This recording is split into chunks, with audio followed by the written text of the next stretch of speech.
যদি আমাদের এই ভারতবর্ষে একজন জিনা করেছে, তাকে প্রকাশ্যে সবার সামনে দাঁড় করে আর তা পিঠের উপরে বেতের আঘাত করা হয়, তাহলে যারা দেখবে এই কাজটা তারা করবে না।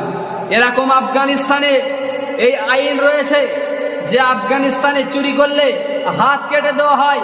আল্লাহ পাক রব্বুল আলামিন কোরআন শরীফের মধ্যে বলেছেন, আস-সারিকু ওয়াস-সারিকাতু ফাকতাউ আইদিয়াহুমা, যদি কেউ চুরি করে তাহলে তার হাত কেটে দাও।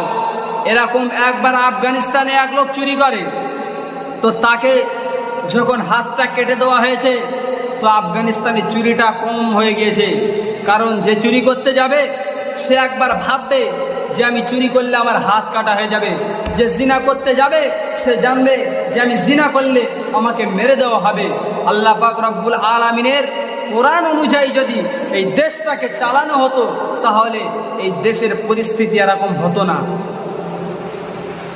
তাহলে আল্লাহ রাসূল সাল্লাল্লাহু আলাইহি সাল্লাম ইন্তেকালের পর 30 বছর যাবত এই কোরআন দিয়ে রাষ্ট্রীয় আইন চালানো হয়েছে, কোরআন দিয়ে আইন চালানো হয়েছে। কিন্তু 30 বছর পর থেকে এটা উঠে গিয়েছে আমাদের সমাজ থেকে।